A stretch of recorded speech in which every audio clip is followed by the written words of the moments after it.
Hare Krishna, bienvenidos. Soy Chitrak Das. Quiero agradecer a todos los miembros de la comunidad que están regularmente presentes en estos encuentros. Hoy estamos en particular abordando el capítulo 7 del Bhagavad Gita tal como es, titulado El conocimiento del absoluto. Tal como en los encuentros previos, nuestra metodología pasa por efectuar en primer lugar una síntesis del capítulo previo, luego abordar los núcleos temáticos del capítulo presente, es decir, ese conjunto de shlokas que están conectados conceptualmente entre sí dentro del marco de un capítulo, primero de manera sintética, luego de manera analítica. Después vamos a abordar puntos destacados, relevantes y significativos dentro de los comentarios de Srila Prabhupada. Y por último vamos a llegar a el momento de las reflexiones y conclusiones personales. El capítulo que abordamos en el encuentro anterior era el número 6, titulado Dhyana Yoga. En primer lugar, en ese capítulo hay todo un conjunto de shlokas que hablan acerca del trabajo, de los deberes, de la renunciación y del yoga. También encontramos todo un conjunto de textos conectados entre sí en forma de núcleo temático en el capítulo 6 respecto de cuestiones filosóficas relacionadas con la mente, su funcionamiento y cómo la mente puede ser un factor que opere como obstáculo o facilitador de la práctica del yoga. Por supuesto, también, como en muchos capítulos abordados previamente, encontramos todo un núcleo temático integrado por distintos shlokas que se conectan conceptualmente en cuanto a la descripción pormenorizada y analítica de las cualidades, de las virtudes que debe cultivar un yogi o un trascendentalista. Y específicamente, en cuanto a un punto muy importante del capítulo anterior, nos encontramos con todo un núcleo temático que pone énfasis en los procesos graduales para la práctica del Dhyana Yoga, también conocido como yoga óctuple o también yoga místico. Por supuesto, en el encuentro anterior vimos un núcleo temático donde varios shlokas abordan la cuestión de lo que sucede cuando un yogi no alcanza en esta misma vida la perfección en su práctica espiritual. Y por último cierra el capítulo 6 estableciendo una jerarquía de diferentes tipos de trascendentalistas, de diferentes tipos de yogis, señalando la superioridad, la supremacía de un tipo de yogi en particular que es el Bhakti Yogi. Bien, habiendo recapitulado los aspectos principales de los núcleos temáticos del capítulo 6, es decir, del capítulo anterior, ya tenemos una base firme establecida para poder abordar el análisis conceptual del capítulo que nos toca hoy, que es el número 7 del Bhagavad Gita tal como es, titulado El conocimiento del absoluto. Entonces, en primer lugar, nos encontramos con un núcleo temático que es muy interesante en el sentido que ya se afirma en el texto número 1 del capítulo 7 que mediante la práctica del yoga se puede conocer a Krishna. Entonces, lo que está declarando este shloka es la metodología para obtener conocimiento dentro de la práctica espiritual.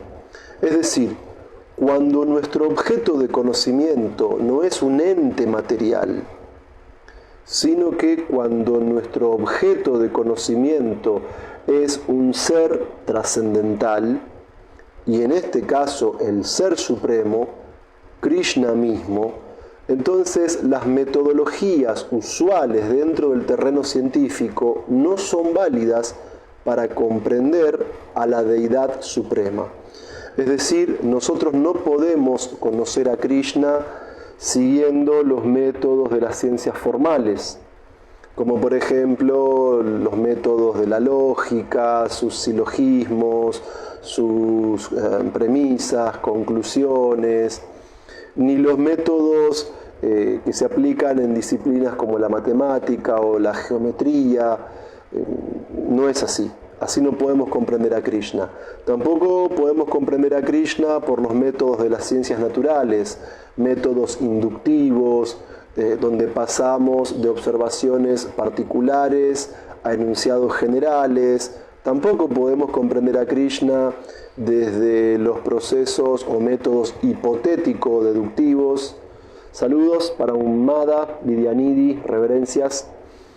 Entonces, tampoco podemos comprender a Krishna por la metodología de las ciencias sociales, la Verstehen, la comprensión o los métodos hermenéuticos o algo así, sino que la metodología adecuada para poder comprender el objeto de conocimiento supremo, que es Krishna mismo y que es trascendental a todos los entes materiales, es el yoga. Es decir, el yoga es un método dentro de la práctica espiritual para lograr una experiencia directa de la naturaleza trascendental de la deidad suprema. El yoga es el medio idóneo de avance espiritual para comprender aquellas realidades que se encuentran más allá de las experiencias de los sentidos, de la mente o de la inteligencia material. Ahora bien, aunque el yoga es el método adecuado para comprender la naturaleza de Krishna, que es el absoluto mismo, no es que cualquier tipo de yoga nos va a ofrecer ese resultado. Entonces, en este capítulo 7, en el primer núcleo temático, vemos que se afirma que mediante el yoga se puede conocer a Krishna, pero que específicamente hay que absorber la mente en Krishna para poder llegar a él.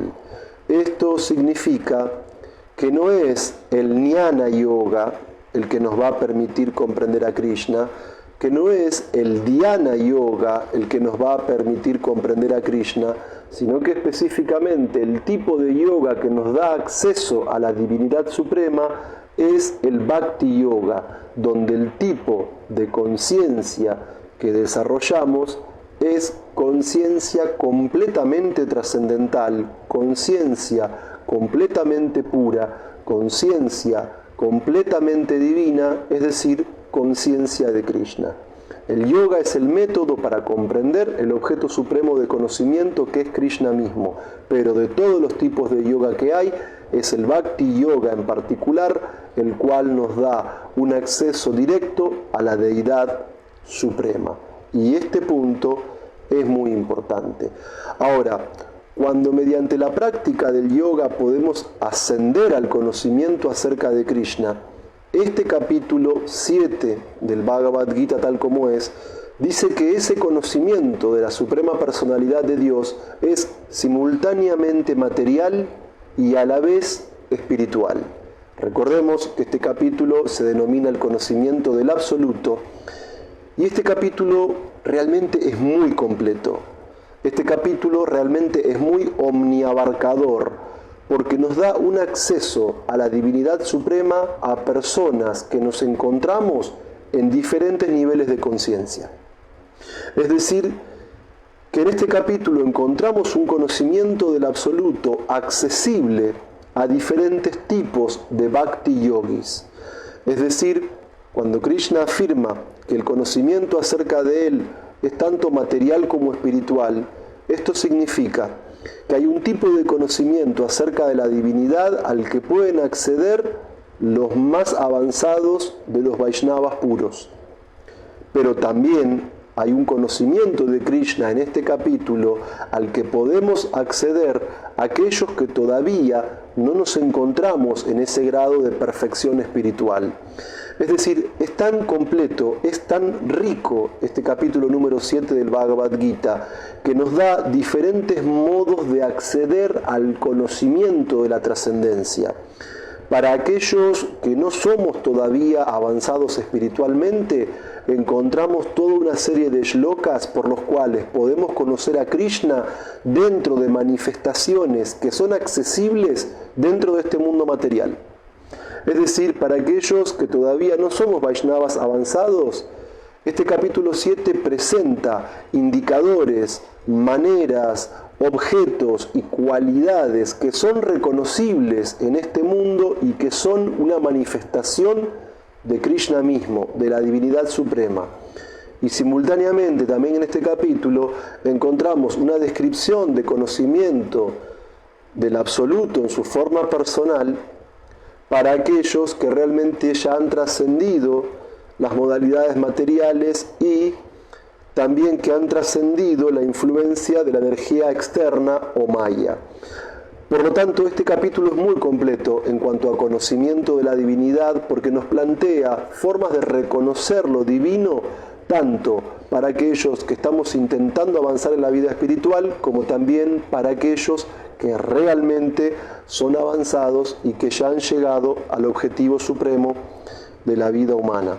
Pero también en la primera sección o núcleo temático de este capítulo encontramos un punto muy importante y es que no todo el mundo accede a este conocimiento, porque en general las almas que han evolucionado hasta llegar a una forma humana de vida que es muy difícil de alcanzar, muchas de esas personas en forma humana están distraídas, están de alguna manera atrapadas, están condicionadas, obnubiladas por la inmediatez de los placeres materiales.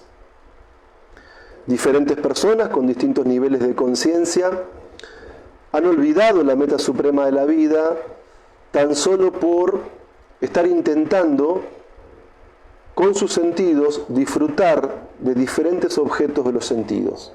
Y por eso es que de entre millones y millones y millones de personas hay muy pocas que verdaderamente entienden el valor que tiene la forma humana de vida.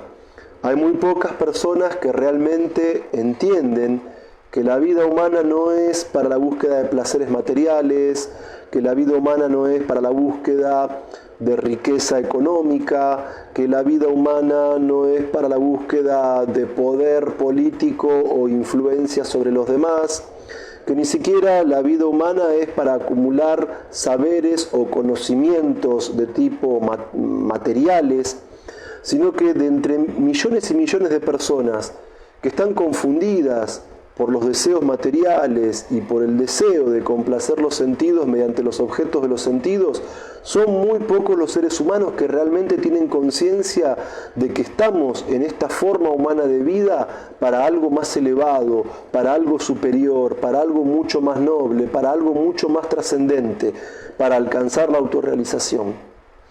Y de esas pocas personas que con disciplina, con valentía, con determinación, con autocontrol, con humildad, están intentando alcanzar la autorrealización, de esas pocas personas que son conscientes de la meta suprema de la vida, difícilmente una tiene un conocimiento cabal de la divinidad suprema, es decir, de Krishna, en su aspecto personal, que es la forma más elevada de la verdad absoluta. Entonces, en el primer núcleo temático de este capítulo 7 podemos ver que hay una metodología para poder conocer el objeto de conocimiento supremo que es Krishna mismo. Esa metodología no son los métodos de las ciencias formales, ni de las ciencias fácticas, ni de las ciencias sociales, materiales. Esa metodología es el yoga, y específicamente ese yoga en el cual absorbemos los sentidos, la mente y la inteligencia en Krishna, es decir, el Bhakti Yoga. Y ese conocimiento es accesible para aquel que, saludos para Beluraj Prabhu y para Nicolás Muñoz, y ese conocimiento de Krishna a través del Bhakti Yoga es accesible a los que estamos comenzando nuestra vida espiritual y también para aquellos que realmente son avanzados. Pero de miles y miles de personas que están distraídas en la búsqueda de placeres materiales, muy pocas buscan la autorrealización. Y de aquellas que buscan la autorrealización, muy pocas tienen una experiencia directa de la forma eterna, plena en conocimiento y bienaventuranza de Krishna mismo. Muy bien, también en este capítulo 7 nos encontramos con otro núcleo temático que afirma que no hay nada superior a Krishna, ni los semidioses ni el Brahman impersonal, que Krishna mismo es el origen de la materia y del espíritu, que Krishna se manifiesta de diversas maneras en el mundo material, que Krishna es trascendental a la materia y quien lo conoce se libera. Y también encontramos núcleos temáticos donde hay categorizaciones de diferentes tipos de personas, es decir, personas que son impías y personas que son piadosas. También nos encontramos con otro núcleo temático que jerarquiza a las personas piadosas que se vuelven devotos, pero en este caso se habla de los devotos con mezcla, no de los devotos puros. También encontramos todo un núcleo temático de diferentes shlokas unidos entre sí conceptualmente, en los que se habla acerca de la adoración de los devas, de los semidioses. Y también, por supuesto, encontramos un núcleo temático en el cual se habla de la importancia del conocimiento acerca de Krishna. Sintéticamente, esos son los núcleos temáticos que componen el capítulo 7. Abordemos ahora analíticamente algunos shlokas que ejemplifican los aspectos centrales de cada núcleo temático. Entonces, cuando decimos que no hay nada superior a Krishna, nos encontramos con el shloka número 7, el 24, el 26 y varios más.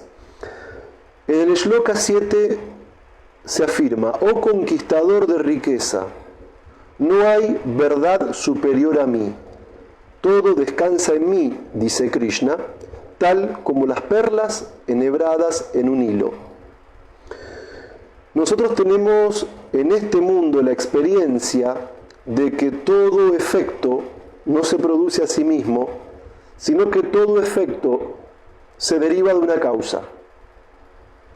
Y dentro del mundo material, lo que es una causa respecto de un efecto, a su vez es efecto de otra causa.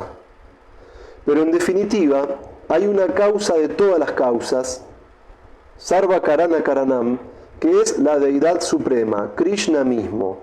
Y como Krishna afirma, él no tiene causa. Saludos para Arjun Krishnadas.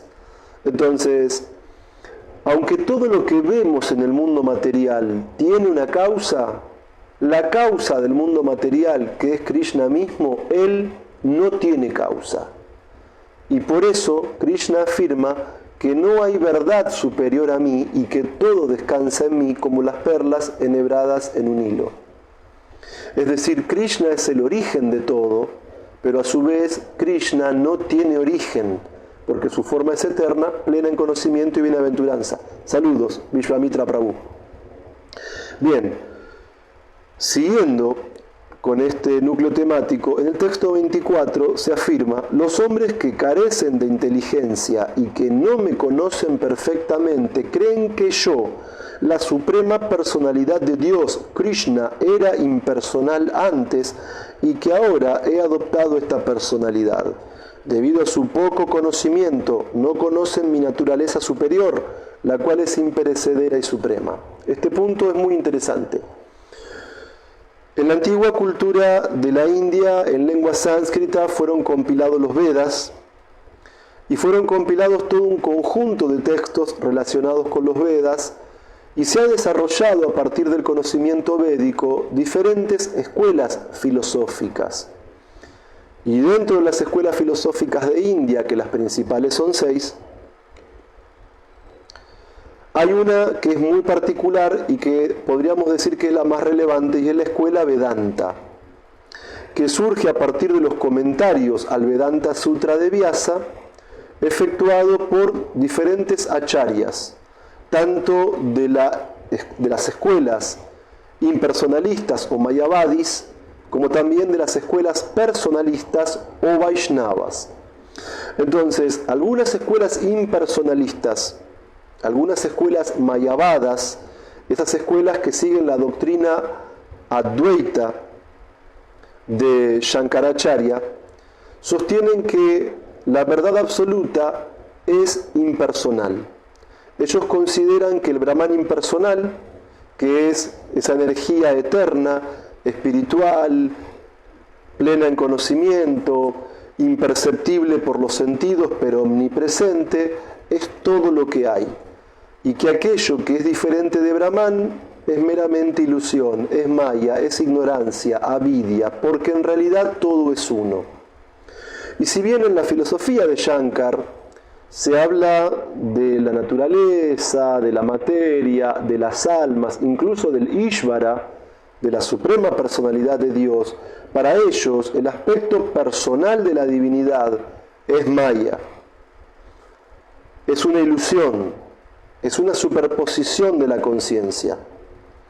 Pero Krishna, en este Shloka 24, está diciendo que eso es erróneo, porque él afirma: los hombres que carecen de inteligencia y que no me conocen perfectamente creen que yo, la suprema personalidad de Dios Krishna, era impersonal antes y ahora he adoptado esta personalidad. Debido a su poco conocimiento, no conocen mi naturaleza superior, la cual es imperecedera y suprema. Entonces, en el Upadeshamrita de Rupa Goswami, se afirma que los jnanis, los impersonalistas, son muy superiores a los karmis, es decir, a aquellos que practican ceremonias rituales basadas en los Vedas para adorar semidioses y así obtener beneficios materiales en la vida presente y en la vida futura, ascendiendo a planetas celestiales.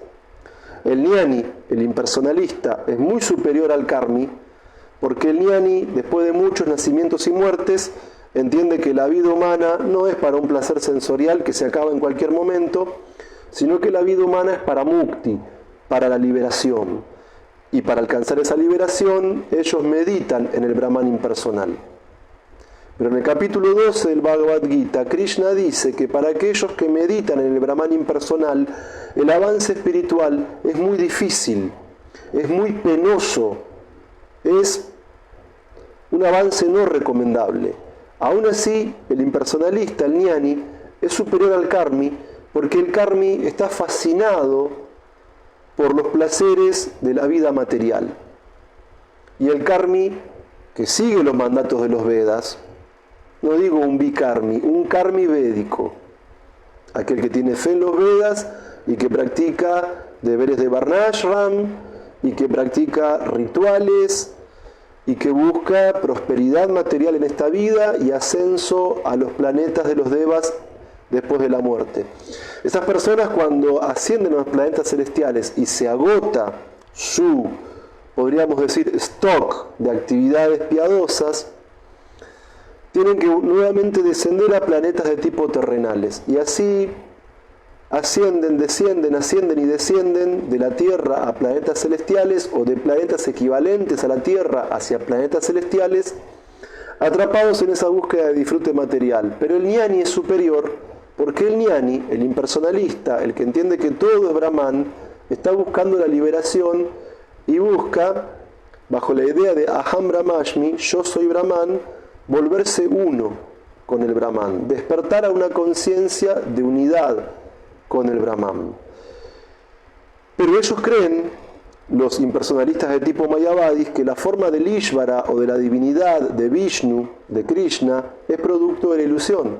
Por eso Rupa Goswami dice en el Upadeshamrita que aunque el jnani, el impersonalista, es superior al karmi, porque está en el camino de la liberación, aún así, los Vaishnavas son superiores a los impersonalistas. Saludos para Param Padam Prabhu, saludos también para Carolina Savariz. ¿Por qué el Vaishnava, si bien el jnani es superior al karmi, por qué el Vaishnava es superior al jnani? El Vaishnava es superior al jnani porque entiende que el Brahman impersonal es un aspecto de la verdad absoluta. El Vaishnava no niega la existencia del Brahman impersonal, pero entiende que no es el aspecto más elevado de la divinidad suprema, sino que el Vaishnava entiende que tanto el Brahman impersonal como el Paramatma localizado dependen de Bhagavan, de la forma suprema de la divinidad y de la verdad absoluta. Es decir, Paramatma es expansión de expansión de expansión de Krishna. Y el Brahman impersonal es el brillo corporal que emana de la forma de Krishna. Y por eso es que en este capítulo 7 encontramos el núcleo temático que dice que los hombres que carecen de inteligencia y que no me conocen perfectamente creen que yo, la suprema personalidad de Dios Krishna, era impersonal antes y que ahora he adoptado esta personalidad. Ahora, tener la concepción de que la divinidad suprema primero es impersonal y luego personal se debe a no ser realmente avanzado en la vida espiritual. Es muy importante el aspecto Brahman de la verdad absoluta, es muy importante el aspecto Paramatma de la verdad absoluta, pero todavía es más importante el aspecto personal. ¿Por qué? Porque la forma de Krishna es eterna, no tiene principio ni fin. Como Krishna decía en el Shloka 7, no hay verdad superior a mí. Todo descansa en mí como las perlas enhebradas en un hilo. Entonces, pensar que el aspecto impersonal es superior al aspecto personal es haber alcanzado un cierto nivel de conocimiento filosófico, pero es no haber llegado todavía a la cima de dicho conocimiento. Porque en la cúspide más elevada de la práctica del yoga, es decir, en el Bhakti Yoga, hay una comprensión cabal de que la deidad suprema es personal, porque la forma de Krishna es eterna, plena en conocimiento y bienaventuranza. Y además él agrega otra descripción. Esa forma, dice en el texto 24, es imperecedera y suprema. Krishna no tiene comienzo, Krishna no tiene fin. Al hablar de que él es imperecedero, él siempre existe, en todo tiempo, en todo lugar, en toda circunstancia. No hubo un tiempo en que él no existiera. Entonces, esa forma personal de Krishna es suprema, porque es el aspecto más elevado de la verdad absoluta. Srila Prabhupada solía establecer una analogía muy interesante. Si uno intenta comprender el sol, el primer conocimiento que podemos tener del sol es la luminosidad, los rayos solares, es sentido común. Lo primero que uno percibe en el día es la luz del sol.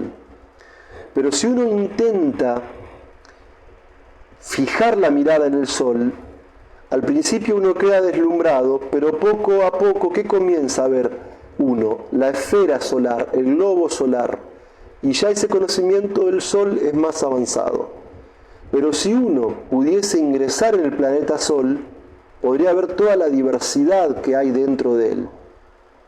Entonces, similarmente esto indica que comprender el brillo o la luz del sol es como comprender el aspecto del Brahman impersonal, ese aspecto de la verdad absoluta, que es real, que es eterno, pero que no es el más elevado. Cuando comprendemos, podemos ver el globo solar, ahí ascendemos en un grado de conocimiento más elevado de la verdad absoluta, porque llegamos a la comprensión del Paramatma, del aspecto localizado que está en el interior de cada entidad viviente. Saludos para Keshava Das Prabhu. Pero cuando tenemos un conocimiento aún más avanzado y podemos percibir toda la diversidad que hay dentro del interior del sol, eso es como llegar al escalón más elevado del conocimiento acerca de la verdad absoluta, porque es comprender la forma eterna, plena en conocimiento y bienaventuranza de Krishna, el Brahman supremo, la suprema personalidad de Dios. Bien, también en este capítulo número 7, titulado El conocimiento del absoluto, nos encontramos con otro núcleo temático en el que se afirma que Krishna es el origen de la materia y del espíritu. Entonces, en el texto 4 leemos lo siguiente: la tierra, el agua, el fuego, el aire, el éter, la mente, la inteligencia y el ego falso, estos 8 elementos en conjunto constituyen mis energías materiales separadas. Entonces, nosotros, las entidades vivientes condicionadas, tenemos percepción del mundo que nos rodea. A través de nuestros sentidos percibimos objetos, percibimos formas, percibimos cosas, percibimos entes. Dentro de este mundo material, esos objetos, esas cosas, esos entes tienen diferentes grados de composición de tierra, agua, fuego, aire, éter, y también de mente, inteligencia y ego falso. Todas esas energías han emanado de Krishna. Hay ciertas religiones difundidas en Occidente que consideran que Dios crea la materia, que en un momento solo existía Dios y que Dios de la nada creó el mundo, creó al hombre y todo lo demás. Eso es lo que se denomina dentro de la religión cristiana y de la filosofía cristiana. Saludos para Danilo Alberto Lacayo. Eso es lo que se denomina la creación ex nihilo, del latín. El hecho de que Dios crea a partir de la nada. Nuestra filosofía Vaishnava no coincide con ese punto, porque técnicamente hablando, Krishna, la divinidad suprema, es eterna, y la materia, que es energía de Krishna, con la cual se manifiestan los múltiples mundos materiales, para la filosofía Vaishnava, la materia también es eterna. Es decir, que no es que hubo un tiempo en que la materia no existió y comenzó a existir. La materia, la prakriti, es eterna. Lo que sucede con la prakriti es que tiene períodos en los que se encuentra manifiesta en forma de diferentes universos materiales, y cíclicamente la prakriti, la naturaleza, deja de estar manifiesta y se retrotrae y vuelve a Vishnu. Pero no es que hubo un tiempo en que la materia no existía y que por un acto mágico de Dios la materia comenzó a existir, sino que la materia se despliega y se retrotrae siguiendo diferentes ciclos cósmicos, pero siempre existe, solo que a veces se encuentra perceptible o manifiesta para todos nosotros, las almas condicionadas, y a veces esa materia se desensambla y vuelve en sus componentes originarios a la divinidad suprema hasta el momento en que vuelva a emanar nuevamente de él y dar lugar a la existencia de múltiples universos materiales. También en el texto 5 leemos, además de todo ello, es decir, del agua, del fuego, del aire, del éter, de la mente, de la inteligencia y del ego falso, además de todo ello, oh Arjuna, el de los poderosos brazos, hay una energía mía que es superior, la cual consiste en las entidades vivientes que están explotando los recursos de esa naturaleza material inferior. Entonces, este cuerpo material tiene conciencia, este cuerpo material parece tener vida, parece tener movimiento, porque hay un agente que lo activa, y ese agente es el alma, y el alma es espiritual. El alma no es parte del cuerpo, el alma habita en el cuerpo. El alma no es como un órgano del cuerpo, como el corazón, el pulmón o el cerebro, que muerto el cuerpo, muertos sus órganos, sino que el alma es como un huésped. El alma es alguien que habita el cuerpo y es diferente de él porque es espiritual. Y esas almas también son energía de Krishna. A diferencia de otras religiones y a diferencia de otras filosofías, nosotros consideramos dentro del Gaudiya Vaishnavismo que el alma es eterna, es decir, que no tiene principio y que no tiene fin. Hay otras filosofías que consideran que el alma es inmortal. ¿Qué significa? Que en un momento el alma no existía, que Dios la creó, pero que a partir del momento en que Dios crea al alma, el alma ya no deja de existir. Para el Gaudiya Vaishnavismo, el alma siempre existió. De hecho, en el Bhagavad Gita, capítulo 2, Krishna dijo, nunca hubo un tiempo en que yo no existiera, ni tú, ni todos estos reyes. Eso no se refería al cuerpo, se refería al alma. Entonces, Krishna no ha creado almas, porque al igual que Krishna y al igual que la materia, las almas son eternas. Saludos para Emalata Devidasi. Entonces, este punto es muy importante. Algo muy importante. El alma es eterna y tenemos que tomar en cuenta esto dentro de la filosofía del Gaudiya Vaishnavismo. Siguiendo este núcleo temático de que Krishna es el origen de la materia y el espíritu, En el texto 6 se afirma: todos los seres creados tienen su origen en estas dos naturalezas. De todo lo que es material y de todo lo que es espiritual en este mundo, sabed con toda certeza que yo soy tanto el origen como la disolución. Entonces, en este punto Krishna está reafirmando un punto metafísico. Es decir, él nos explica que es la causa de todas las causas y de todo lo que existe. Muy bien. Ahora, sabemos que los devotos puros, que tienen los ojos ungidos por el ungüento del amor, pueden percibir la forma de Krishna. Es decir, en el mundo espiritual, las almas liberadas se relacionan con Krishna con un rasa de neutralidad, o con un rasa de servidumbre, o con un rasa de amistad, o con un rasa de amor paternal, o también con un rasa de amor conyugal. Saludos para Rajakala Gauradas. Y esas almas que ven a Krishna como su amo, como su amigo, como su hijo o como su amante, esas almas perciben directamente la forma de Krishna. Esas almas están manifestando la madurez del amor por Krishna. Pero nosotras, las almas liberadas, que estamos buscando alcanzar la perfección, todavía no podemos ver a Krishna directamente en su forma trascendental. Pero aún así, en este capítulo 7, el conocimiento del absoluto, Krishna nos da una serie de elementos y de cualidades que nos permiten percibirlo a Él dentro de la esfera de nuestra propia percepción y dentro de nuestra propia capacidad cognoscitiva limitada por el condicionamiento material.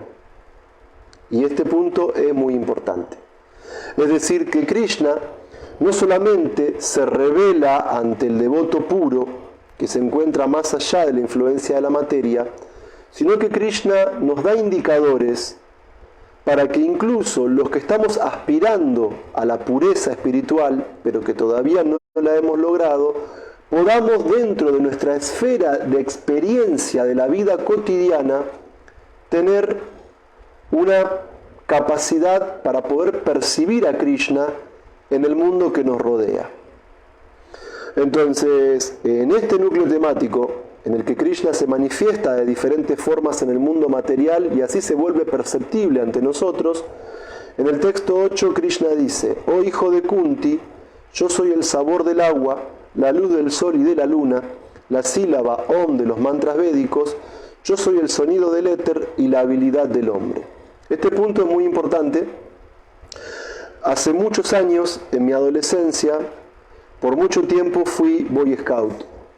Y recuerdo que en un momento salimos a hacer una caminata de varios kilómetros con mi tropa y con las patrullas que componían la tropa. Yo por aquel entonces era el guía de la patrulla Tritón, y luego de atravesar campos y terrenos difíciles y todo lo demás, estábamos en Sierra de la Ventana y llegamos a una vertiente de agua. Yo les puedo asegurar que cuando tomé esa agua de vertiente, pude percibir que el agua tenía un sabor muy diferente al agua comercial que compramos en botella o al agua que viene por el servicio del agua pública a la que tenemos acceso en nuestras casas. Es decir, el agua de vertiente, el agua que brota directamente de la naturaleza, tiene un sabor superior indescriptible.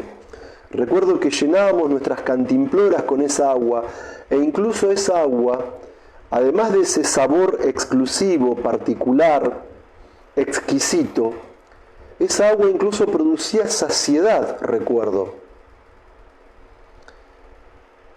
Y en ese punto hoy puedo entender, por lo que Krishna dice en el capítulo 7, que Krishna es el sabor del agua. Entonces, si uno no es un devoto que está en el mundo espiritual, en Vaikunta o en Goloka Vrindavan, que ve a Krishna directamente, uno puede entender cada vez que ofrece agua con mantras y toma esa agua, que el sabor de ese líquido es Krishna mismo. Que Krishna se manifiesta para los que somos neófitos a través de diferentes elementos del mundo material. Obviamente, la mayor parte de nosotros, cuando es de día, podemos percibir la luz del sol. Entonces la luz del sol puede volverse un objeto de meditación y entender que la luz del sol es también una manifestación de Krishna, que es accesible a nosotros y a nuestra percepción sensorial. Tengo un amigo, Priyasaka Prabhu, que a él le fascina de noche cuando ve la luna, y sobre todo la luna llena. Porque él dice que la luna es el único testigo de los pasatiempos de Krishna con las gopis en los bosques de Vrindavan durante la danza rasa. Y también cuando uno ve esa esplendorosa luz lunar, uno puede meditar que esa luz de la luna es una manifestación de Krishna accesible a nuestra percepción sensorial. Obviamente, cuando nosotros vamos a dar una clase de Bhagavad Gita, de Srimad Bhagavatam, pronunciamos el Dvadakshara mantra, Om Namo Bhagavate Vasudevaya. Ese mantra Om, con el que comienzan muchos mantras védicos, también es una manifestación de Krishna. Nosotros nos encontramos dentro de un tiempo y de un espacio y percibimos sonidos. El sonido del éter es una manifestación de Krishna. Y otro punto muy importante es que Krishna es la habilidad del hombre. Y respecto de esto les quiero contar un pasatiempo que grafica muy bien la cuestión. Periódicamente, regularmente, Krishna desciende a este mundo material. Cuando Krishna viene al mundo material, lo hace en su forma espiritual. Krishna nunca tiene un cuerpo material como si tenemos las almas condicionadas. Y las almas condicionadas, en esta vida producimos un karma que nos lleva a reencarnar en otros cuerpos. Pero cuando Krishna viene al mundo material, no viene forzado por ningún karma, sino que Krishna viene en su forma espiritual a través de su potencia interna. Y lo hace libremente, no está forzado por nada. Y cuando Krishna viene a este mundo, Él viene a cumplir determinados propósitos. Y como afirma Krishna en el capítulo 4, el conocimiento trascendental, cuando Krishna viene a este mundo, Él viene a restablecer el Dharma. Krishna viene a restablecer el camino de la vida espiritual y divina. Y para restablecer el Dharma, para el bien de todas las entidades vivientes condicionadas, Él tiene que proteger a las vacas, a los brahmanas, a los Vaishnavas, y también Krishna tiene que anular la influencia de aquellos individuos o de aquellos grupos que de alguna manera se oponen a la vida progresiva y espiritual. Entonces, cuando Krishna desciende con una misión a este mundo, Él suele empoderar también a los devotos con los que desciende para que lo asistan en su misión. Entonces, entre esos devotos que Krishna empoderó cuando estuvo hace 5000 años atrás en la tierra, Él empoderó a Arjuna, a uno de los hermanos del rey Yudhishthir. ¿Para qué? Porque la madre tierra había ido a ver a Brahma diciendo que el planeta Tierra estaba sobrecargado de reyes y fuerzas militares de tipo demoníacas. Y esto le causaba una gran perturbación a la madre tierra. La madre tierra fue a ver a Brahma, y Brahma con Shiva y con los semidioses fue al planeta Shwetabdvip, oraron a Kshirodakasha y Vishnu. Kshirodakasha y Vishnu le dio la respuesta a Brahma desde el corazón, y Brahma transmitió la respuesta a los semidioses diciendo que el propio Señor Supremo iba a descender a la tierra y que los semidioses también iban a tener que descender para asistir al Señor en sus pasatiempos.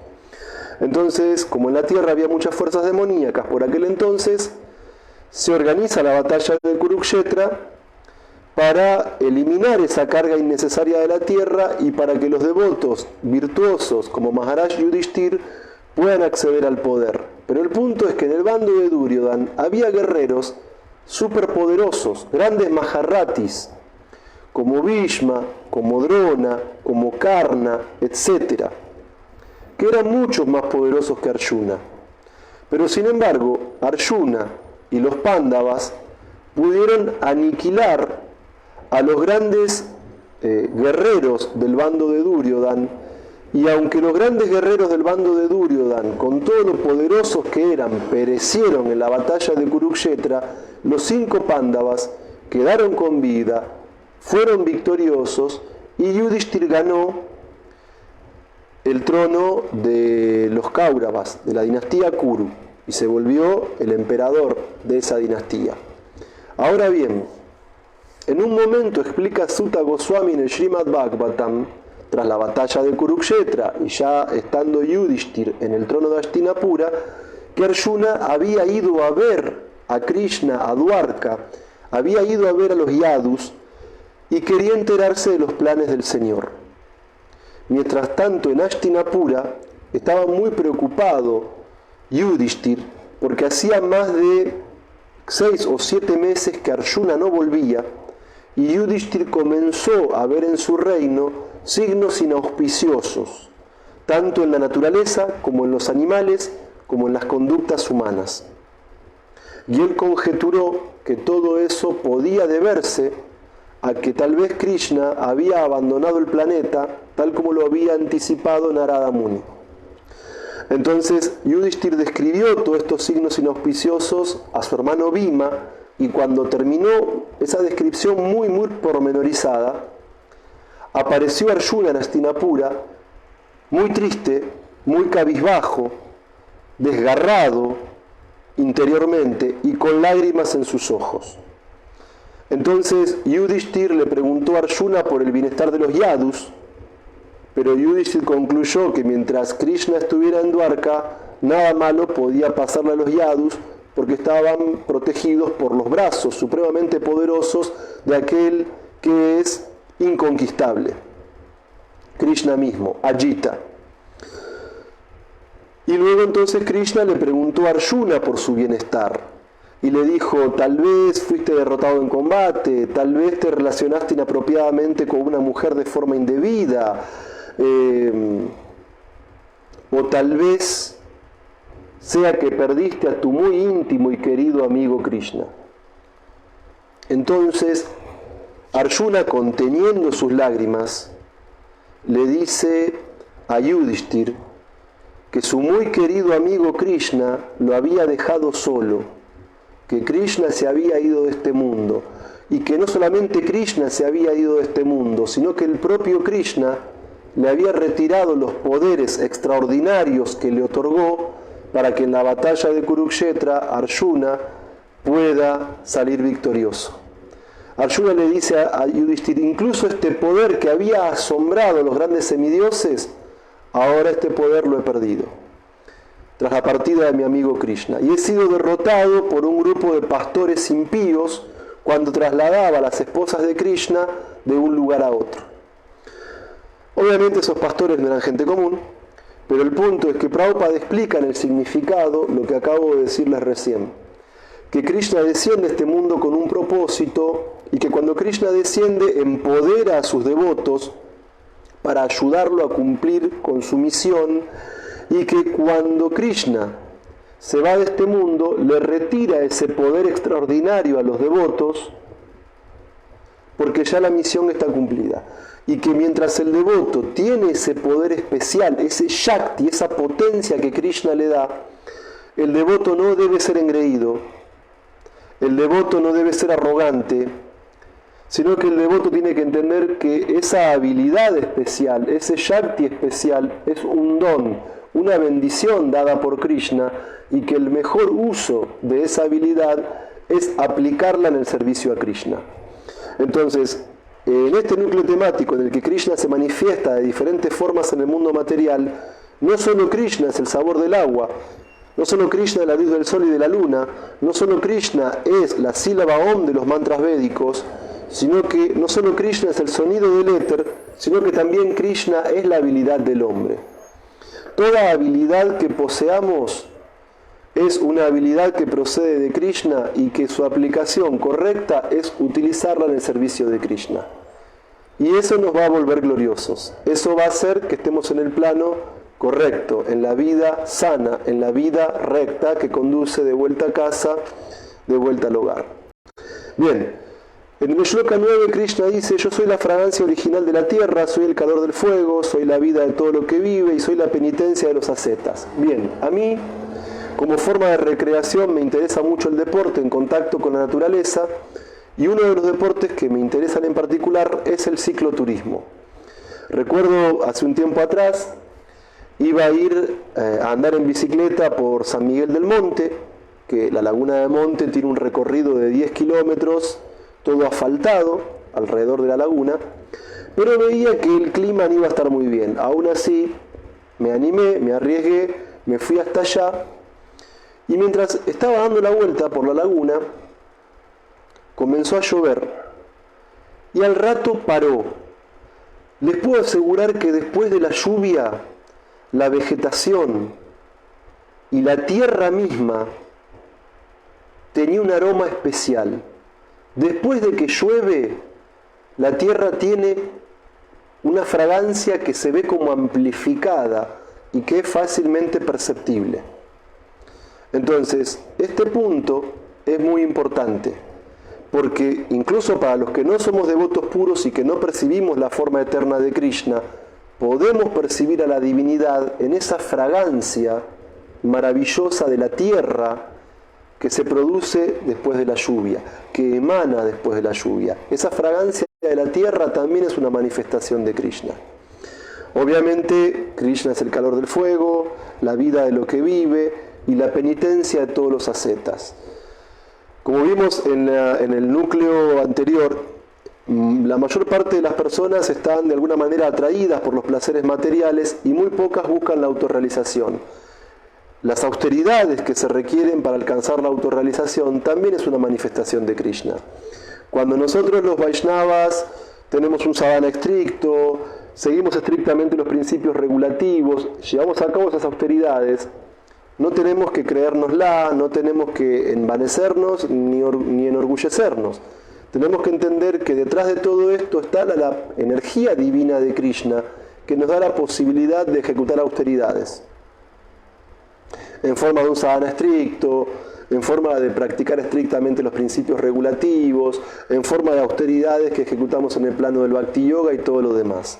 No tenemos que caer en el ego falso, versión ego falso con tilak.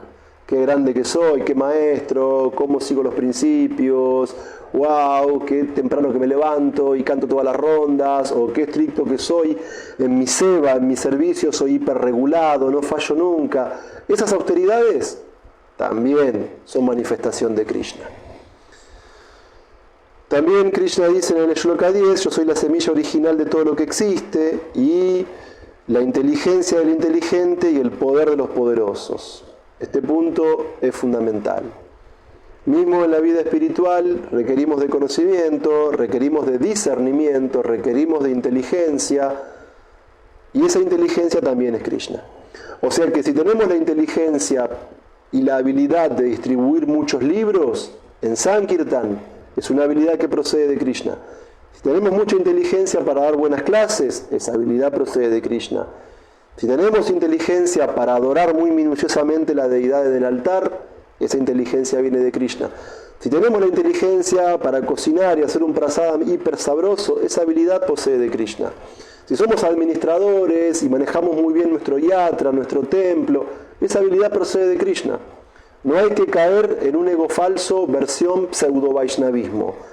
En todo nuestro avance espiritual, en nuestras austeridades, en nuestras habilidades, en nuestra fuerza, en nuestra determinación, tenemos que percibir la manifestación de la misericordia de Krishna. Entonces Krishna dice, soy la fuerza de los fuertes, Shloka 11, desprovista de pasión y deseo, soy la vida sexual que no va en contra de los principios religiosos, oh Señor de los Bharatas. Entonces, los devotos puros ven la forma de Krishna, Satchit Ananda Vigraha. Los que no somos devotos puros, podemos percibir a Krishna en el sabor del agua, en la fragancia de la tierra, en la luz del sol y de la luna, en la fuerza del fuerte, en la inteligencia del inteligente y en la vida de lo que vive y en todo lo demás. Es decir, Krishna da opciones. Krishna, él comprende que los practicantes de vida espiritual estamos en diferentes niveles de avance y a todos nos da una forma de poder percibirlo de acuerdo a nuestra capacidad actual y de acuerdo al nivel de avance que tengamos. Está en nosotros cultivar inteligencia, está en nosotros cultivar el conocimiento para que en cada cosa que vemos percibamos una manifestación de Krishna.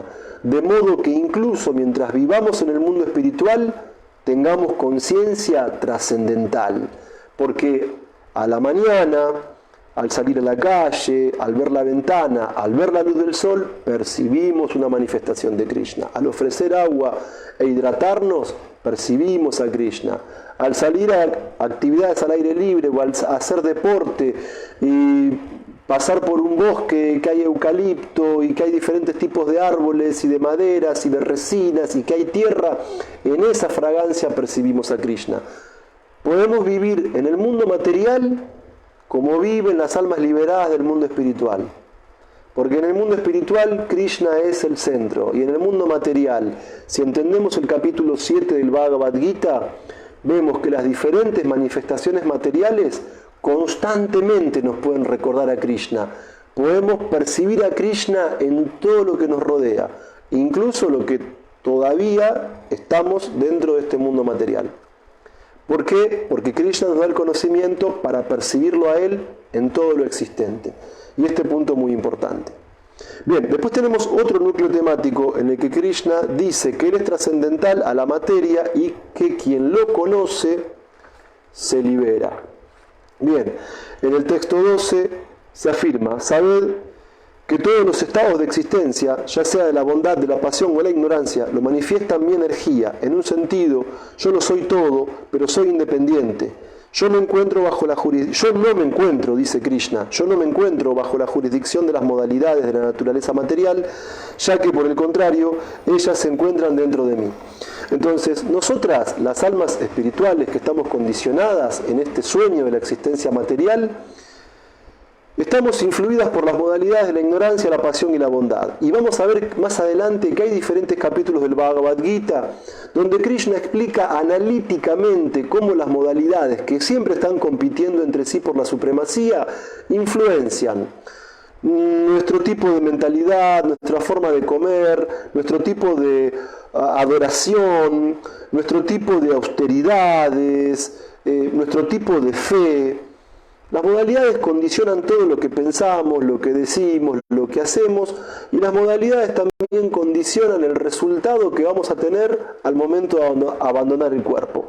Todas las almas condicionadas, en diferentes proporciones, estamos influidas por la ignorancia, la pasión o la bondad. Pero tenemos que entender que Krishna es completamente trascendental.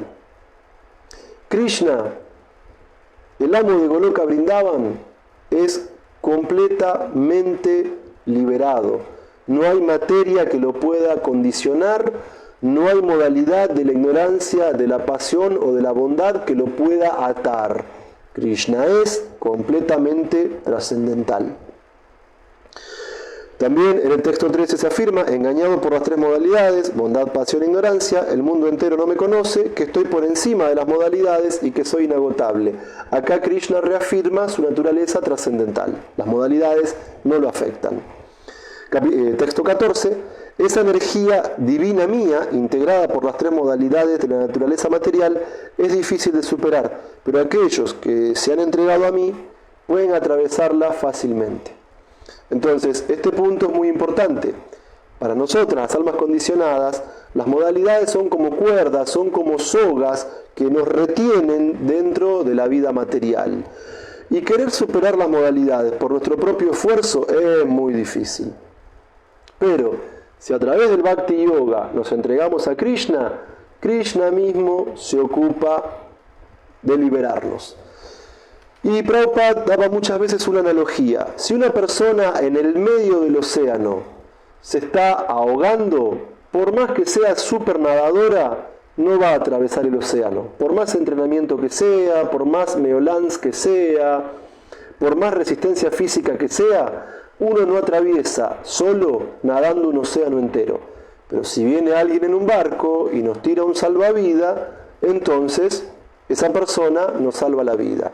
Entonces, esto es una analogía que quiere decir que por nuestro propio esfuerzo no podemos liberarnos de la ignorancia, la pasión o la bondad, pero Krishna, si nos entregamos a Él mediante el servicio devocional, Él nos puede liberar. De hecho, en el capítulo número 12, Krishna dice que aquellos que lo sirven con amor, que aquellos que meditan en su forma personal, que aquellos que se dedican a su servicio devocional, él mismo asume el compromiso de liberar a su devoto del océano del nacimiento y la muerte. Krishna mismo asume la responsabilidad de que salgamos del samsara. Solamente tenemos que ocuparnos en su servicio. Y aunque las modalidades de la naturaleza material son muy difíciles de superar, no se pueden resistir a Krishna, porque Krishna está más allá de esas modalidades y Él mismo es quien nos libera del ciclo del nacimiento y la muerte.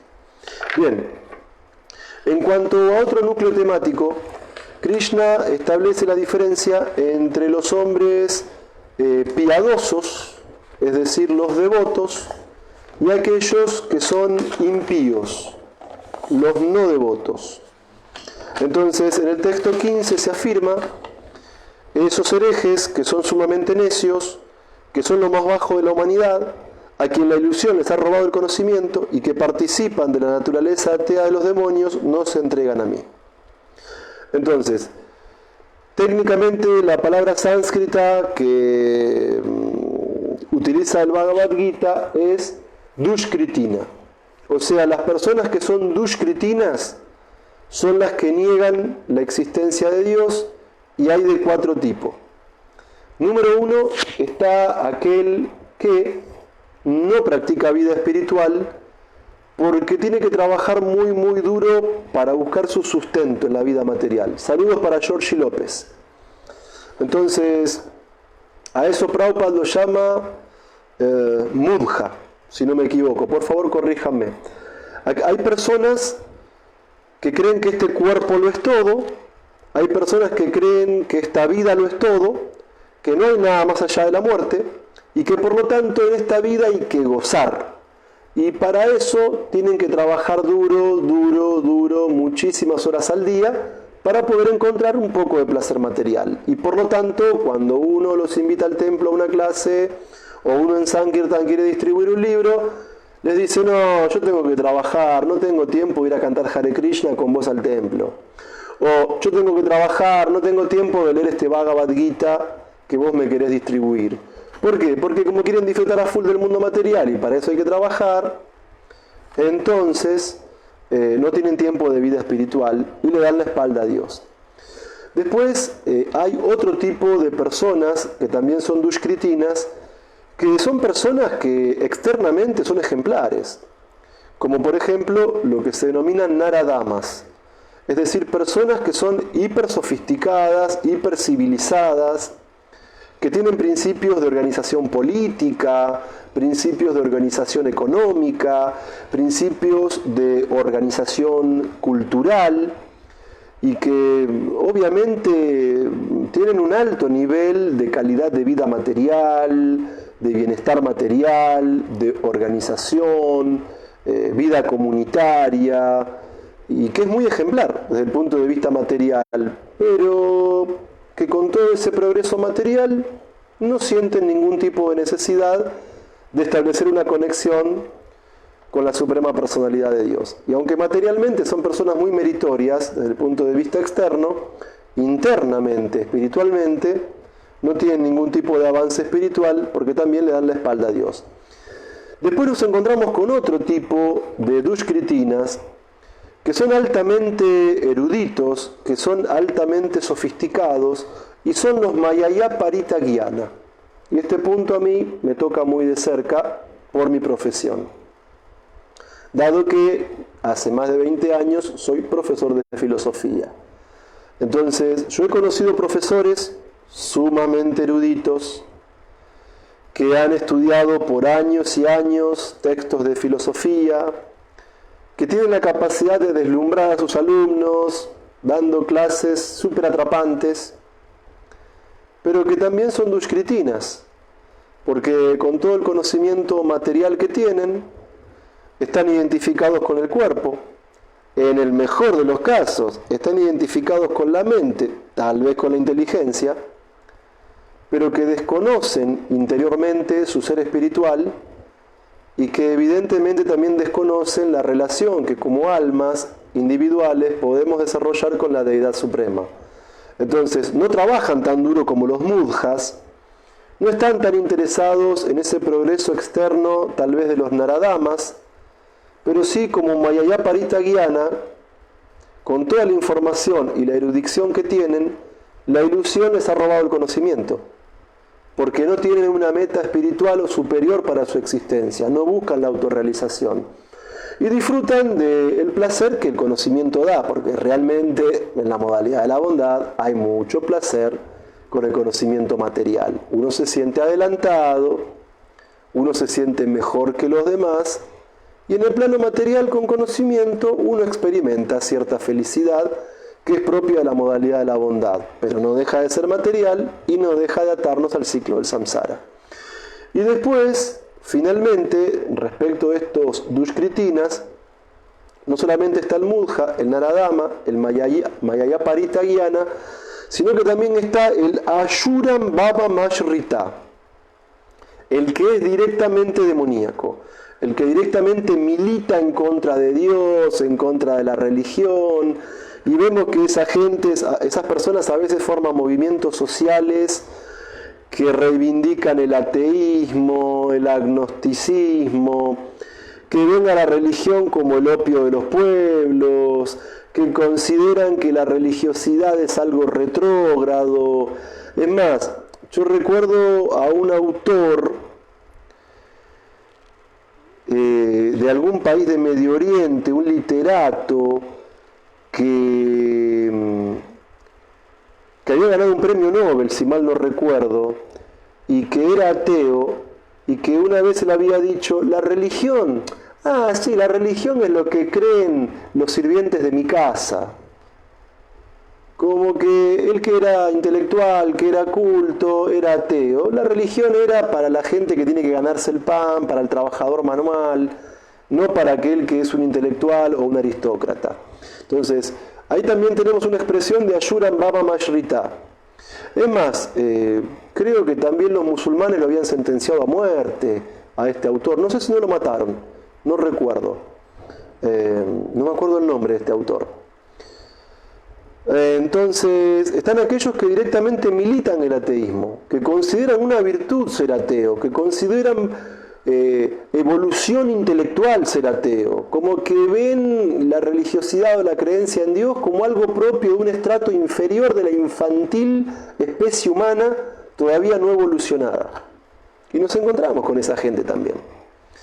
Luego, en el texto 16, aparecen los sukritinas, los piadosos, que Prabhupada lo describe como devotos con mezcla, que son personas que dicen que son adeptos a las escrituras, que son adeptos a las reglas y regulaciones de los principios religiosos, pero que no son devotos puros. Estos son el que necesita dinero y que acude a Dios en busca de ganancia material, aquellos que tienen una vida atravesada por el dolor, por el sufrimiento y que buscan a Dios para aliviar la miseria de la existencia material. Luego están los curiosos, aquellos que buscan diferente tipo de información y entre todo lo que recaban buscan información acerca de Dios. Y después están los que específicamente buscan conocimiento acerca del absoluto, conocimiento filosófico y trascendental. Srila Prabhupada dice que estos son devotos con mezcla, porque no son devotos puros, porque ellos buscan algún tipo de beneficio a cambio del servicio que les prestan al Señor. Y también Prabhupada dice que de todos estos devotos con mezcla, es mejor aquel que tiene pleno conocimiento, porque ese pleno conocimiento hace que se dedique constantemente al servicio devocional. Y por lo tanto, Krishna afirma que ese devoto es muy querido por él y que a su vez también el devoto le resulta muy querido a Krishna. Entonces, hay personas que no se dedican a la vida espiritual, hay personas que se dedican a la vida espiritual pero que todavía no alcanzaron el nivel de pureza más elevado, y de aquellos, el más, podríamos decir, querido por Krishna, si bien Krishna quiere a todos, es el Vaishnava, que aunque no es puro, tiene conocimiento. Y en el texto 18 se refuerza esta cuestión. Krishna dice, Todos esos devotos son indudablemente almas magnánimas. El que quiere liberarse del sufrimiento, el que busca bienestar material, el que busca diferentes conocimientos y llega a Dios, y el que específicamente busca información acerca de la verdad absoluta. Todos esos devotos son indudablemente almas magnánimas.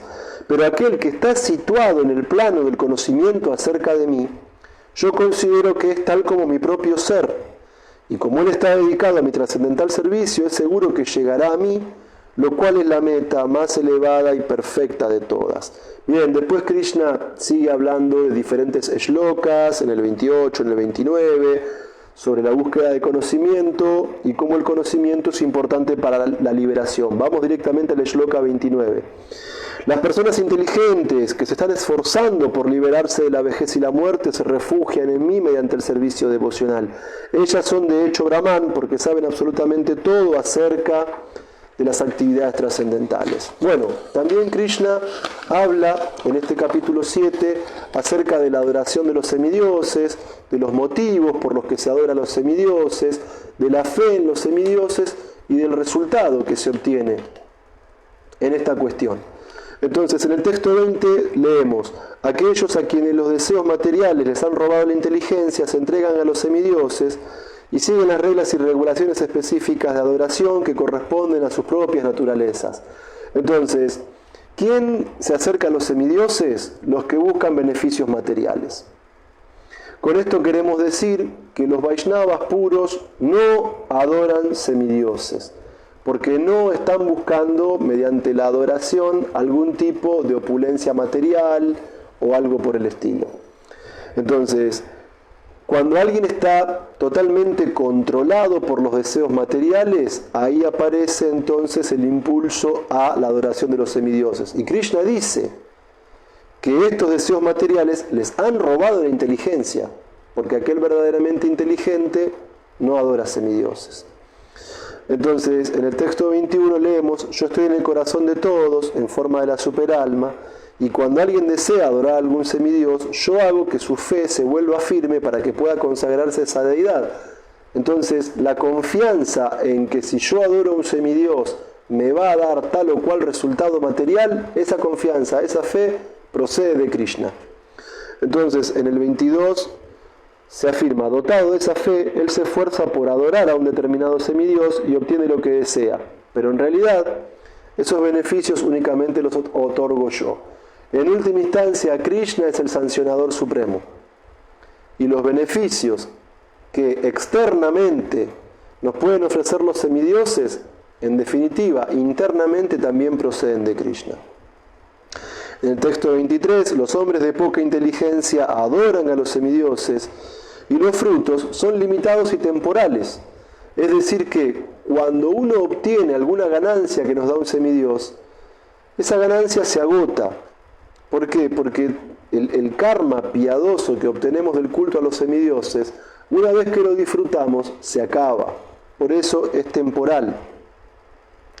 Y también Krishna aclara en el texto 23 que aquellos que adoran semidioses van a los planetas de los semidioses, pero mis devotos, al final, llegan a mi planeta supremo. ¿Qué está refutando esto? El dicho que dice que todos los caminos llegan a Roma. Es decir, no es que uno adora a un semidios y va con Krishna. No. Quien adora a semidios va con semidios. Y quien adora a Krishna va con Krishna. No todos los caminos conducen a Roma. Y esto tenemos que tenerlo claro. Y en el texto 25 se afirma: yo nunca me les manifiesto a los necios y poco inteligentes. Para ellos estoy cubierto por mi potencia interna y por lo tanto ellos no saben que soy innaciente e infalible. Bien, tenemos otro núcleo temático en el que Krishna dice que solo el devoto puede conocer a Krishna plenamente. Entonces, texto 30, aquellos que tienen plena conciencia de mí, que saben que yo, el Señor Supremo, soy el principio que gobierna la manifestación material, que gobierna los semidioses y que gobierna todos los métodos de sacrificio, pueden entenderme y conocerme a mí, la suprema personalidad de Dios, incluso a la hora de la muerte. Este punto es muy importante. Aquel que llega a la etapa de comprender a Krishna es aquel que lo comprende todo en sentido espiritual, en sentido metafísico. Y si comprendemos a Krishna al momento de la muerte, o sea, si cultivamos conciencia de Krishna durante la vida y si somos conscientes de Krishna al momento de la muerte, nos liberamos y vamos con él. Este punto es muy importante y hay que destacarlo. Muy bien, efectuamos hasta ahora una síntesis del capítulo 6, abordamos los núcleos temáticos del capítulo 7. Muy brevemente les voy a comentar a mi criterio, que no es absoluto, es mi criterio personal, qué puntos importantes encontré en los significados del séptimo capítulo. Y estos puntos pueden servir para profundizar en los temas, para preparar una clase, para escribir una monografía, un ensayo, una tesis, o simplemente para comprender más profundamente toda la cuestión. Entonces, en los significados del capítulo 7 hay un resumen del Bhagavad Gita, de los capítulos anteriores. Se afirma la importancia de concentrar la mente en Krishna, se afirma que mediante la práctica del Bhakti Yoga podemos comprender a Krishna, se da la definición de conocimiento completo, se afirma que el servicio devocional, Bhakti Yoga, debe practicarse en base al conocimiento de las Shastras, se afirma que solo se puede comprender a Krishna mediante la práctica del servicio devocional, se da una descripción y análisis pormenorizado de los aspectos que estudia la ciencia de Dios, es decir, Dios, sus energías, sus expansiones, las shivas, las modalidades y los devas. Se establece una distinción y jerarquización del aspecto personal e impersonal de la verdad absoluta. Hay un análisis de diferentes manifestaciones y opulencias de Krishna. Hay una descripción de las personas que se entregan a Krishna, sukritinas, sin llegar a ser devotos puros. Hay una descripción muy pormenorizada de las 4 clases de personas que no se entregan a Krishna, los duskritis. Hay una definición del servicio devocional puro. Se establece la diferencia entre la adoración de Dios y la adoración de los semidioses y las características del devoto puro. Y se afirma que tanto las personas que tienen deseos materiales como las que están libres de todos los deseos pueden dedicarse al servicio devocional. Esto me recuerda a un shloka del Bhagavatam que dice que si uno es sarvakama, si uno tiene todos los deseos, si uno es akama, si uno no tiene deseos, o si uno es mokshakama, busca liberarse, tiene que adorar a Krishna. O sea, la adoración de Krishna no es para un club selecto y exclusivo de trascendentalistas. Todos podemos dedicarnos al servicio devocional, ya sea que seamos grandes devotos puros, uttamas adhikaris, como Srila Prabhupada, un alma totalmente liberada, ya sea que seamos personas que estamos buscando simplemente liberarnos, o ya sea que seamos personas con deseos materiales. Sarva kama kamo va moksha kama udaradit tibrena bhakti yogenaya yeta purusham param. Con deseos materiales, sin deseos materiales, o buscando la liberación, todos podemos dedicarnos al servicio devocional. Eso lo afirma el Srimad Bhagavatam y también se afirman varios significados de Srila Prabhupada del capítulo 7. Damas y caballeros, muy brevemente, vamos a llegar al punto de las conclusiones personales. Entonces, en cuanto a que mediante el yoga se conoce a Krishna, igual que en el capítulo 6, lo hablamos previamente, el yoga no es en esencia gimnasia o posturas físicas. El yoga es un método de avance espiritual y el yoga es el método idóneo para conocer a Krishna. En cuanto a que no hay nada superior a Krishna, Krishna nos da el conocimiento más fundamental de todos. Krishna explica su propia naturaleza. Él afirma que no tiene origen, que no tiene causa, que es imperecedero y supremo, que Él lo conoce todo, presente, pasado y futuro, y que simultáneamente Él se manifiesta en su forma personal, también como Paramatma y como Bhagavan. Bien, cuando Krishna dice que Él es el origen de la materia del espíritu, Krishna tiene 3 grandes energías. Krishna tiene 3 grandes shaktis: la energía interna con la que manifiesta el mundo espiritual, la energía externa con la que manifiesta el mundo material y la energía marginal que somos nosotras las entidades vivientes. Cuando Krishna dice que Él se manifiesta de diversas maneras en el mundo material, ¿sí?, hay diversas formas de entender a Krishna, como el sabor del agua, como la luz del sol y de la luna, como el calor del fuego, la habilidad del hombre, la inteligencia del inteligente, la fragancia de la tierra, pero también hay otras formas de percibir a Krishna en este mundo, como el Mahamantra Hare Krishna, como el Bhagavad Gita y como la forma de la deidad que se adora en el templo y en el hogar. En esas manifestaciones de la Suprema Personalidad de Dios podemos percibir a nuestro alcance a la divinidad suprema. Y también hay formas indirectas de percibir a Krishna a través de la naturaleza y, como vamos a ver en el capítulo 11, a través de la forma universal.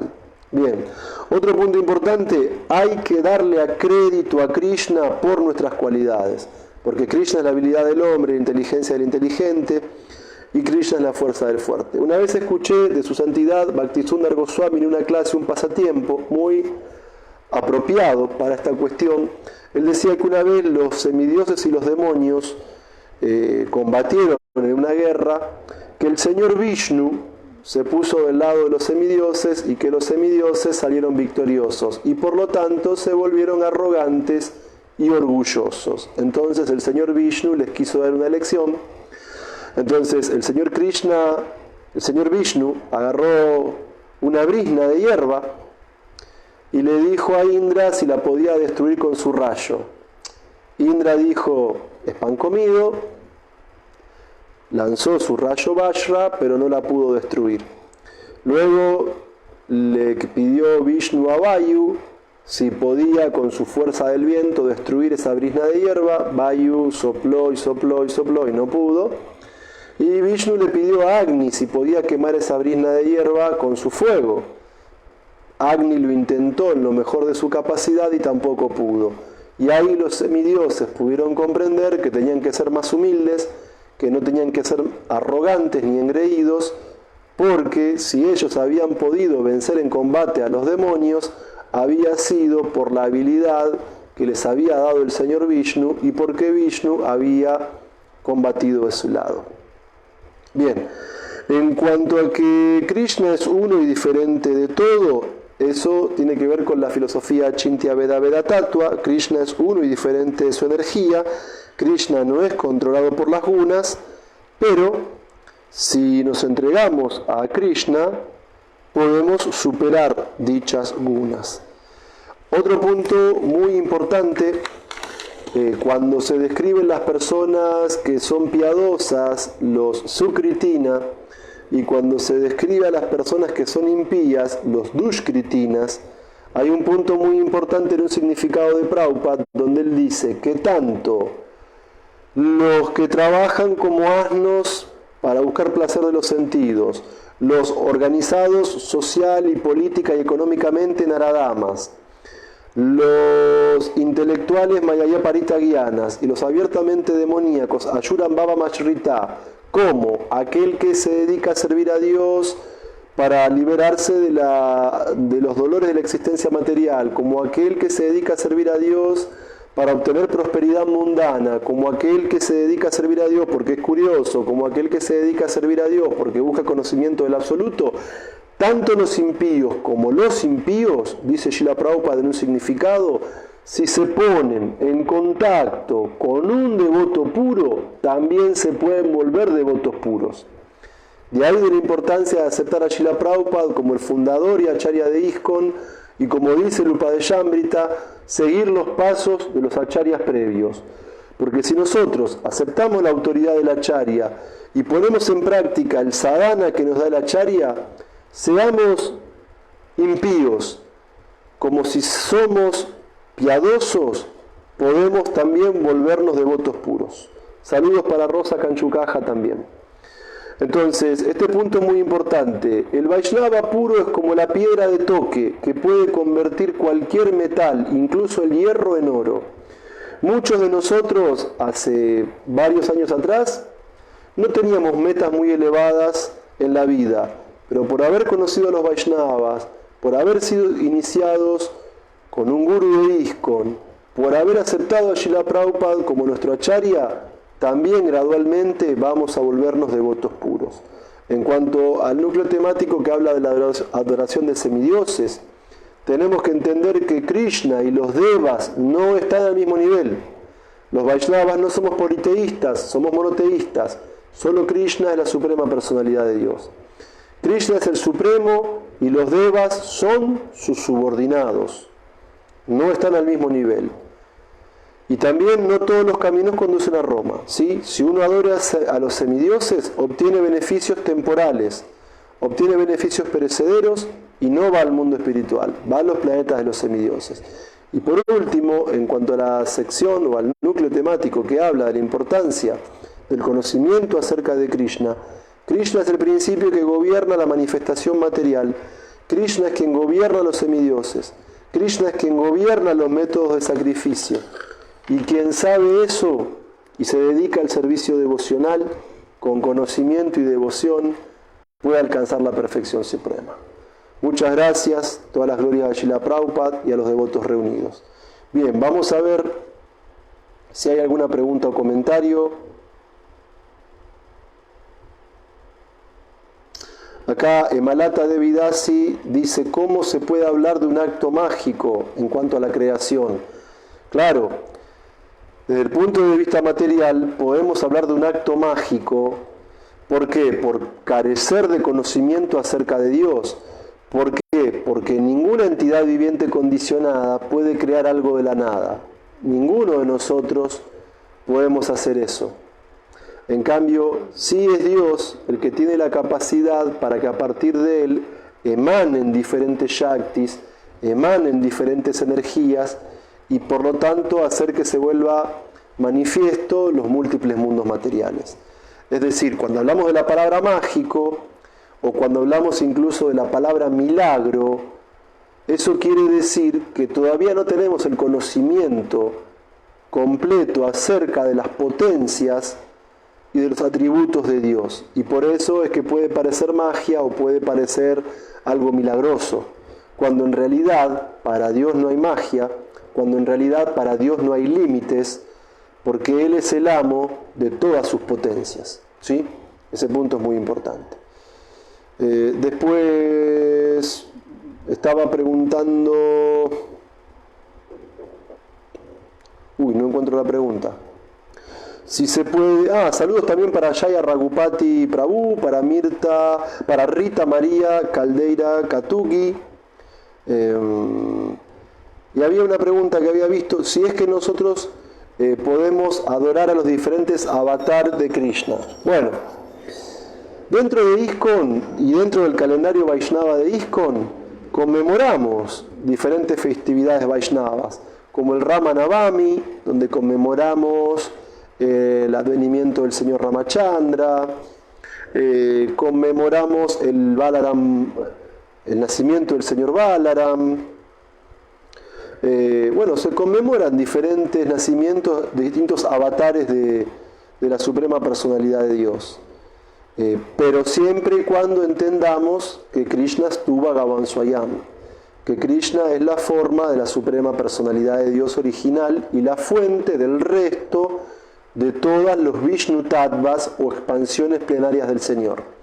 Ahora, he encontrado un significado maravilloso del Bhagavad Gita respondiendo a esta pregunta, donde Prabhupada decía que el devoto puro se concentra en esa forma de Krishna que tiene dos brazos y que sostiene una flauta y que su piel es del color de la nube cargada de lluvia, que lleva una pluma de pavo real en su cabeza y que es el amante de las gopis. O sea, esa es la modalidad amorosa que Krishna nos legó en esta sociedad internacional para la conciencia de Krishna.